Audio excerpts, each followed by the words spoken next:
बेईमानी का फल कहते हैं ईमान बेचकर जो बेईमान होता है आज के दुनिया में उसी का सम्मान होता है।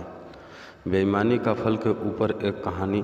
यदि आप बेईमानी से पैसा कमा रहे हैं तो ज़रूरी नहीं कि अमीर बन जाएंगे। इस दुनिया में अमीर से ज़्यादा गरीब रहते हैं। अगर हम भी उन्हीं में से एक रहे तो क्या बिगड़ जाएगा। और अगर अमीर ही बनना है तो ईमानदारी से अमीर बनना चाहिए।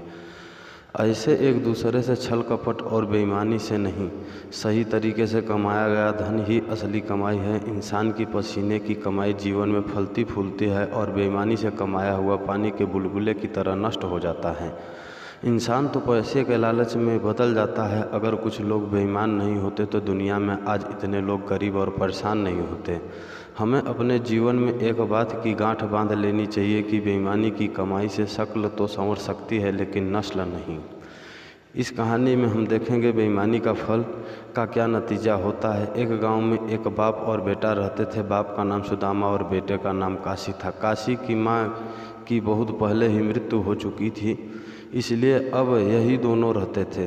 सुदामा पूरे गांव में सबसे ज़्यादा अमीर था। वह बहुत सारे नौकर चाकर भी रखा हुआ था। वह दोनों अपनी ज़िंदगी बहुत ठाठ से जीते थे। किसी भी चीज़ की कोई कमी नहीं होती थी। एक दिन किसी कारण से वह अपना सारा धन दौलत खो दिया और गरीब हो गया। गरीब हो जाने के कारण उसके साथ सभी रिश्तेदार और सारे गांव के लोग उसका मजाक उड़ाने लगे।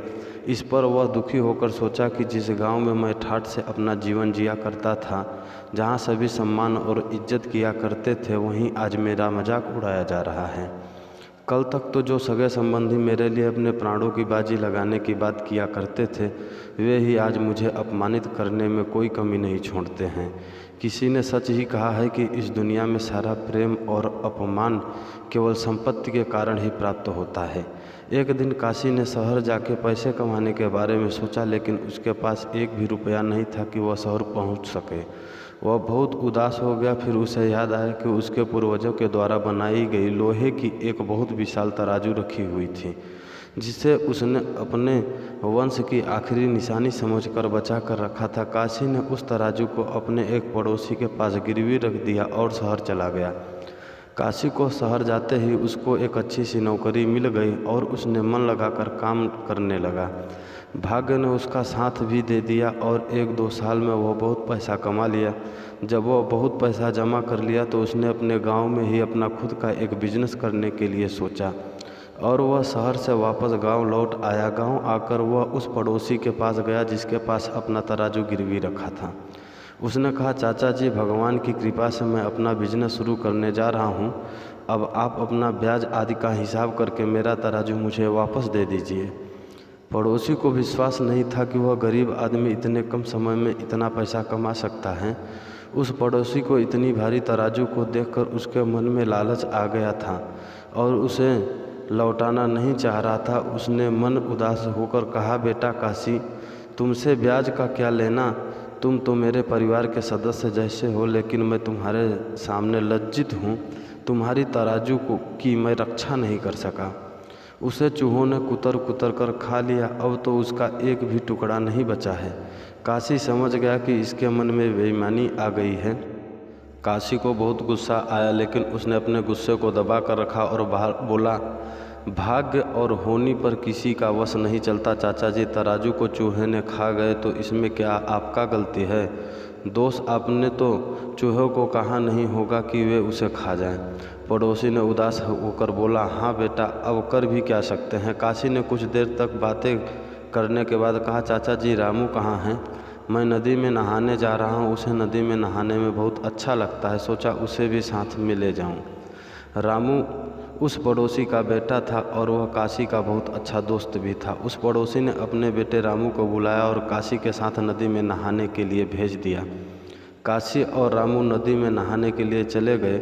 नहाने के बाद काशी ने रामू को एक गुफा में छुपा दिया और उसके द्वार को एक बड़ा पत्थर से बंद कर दिया और वह अपने घर की ओर चल दिया। काशी को अकेला आया देखकर पड़ोसी डर गया और बोला, बेटा रामू कहाँ है?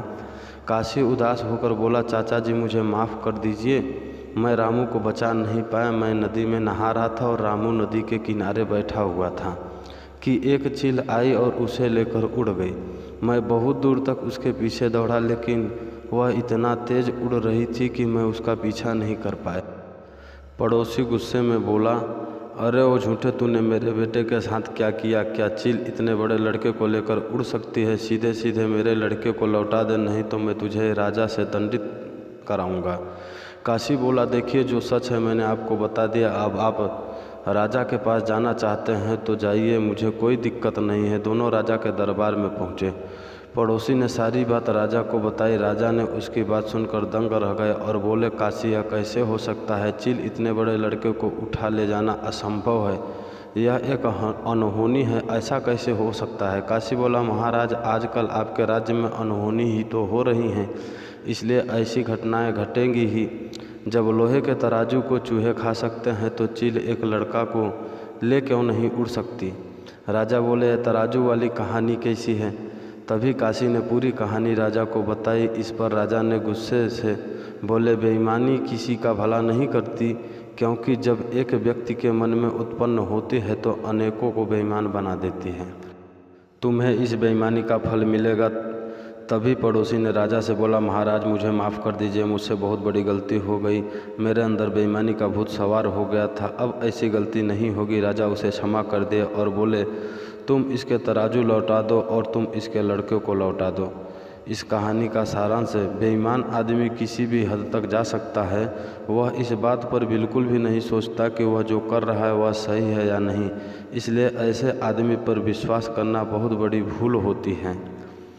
इस बेईमानी का फल की कहानी आपको कैसी लगी, कमेंट करके ज़रूर बताएं।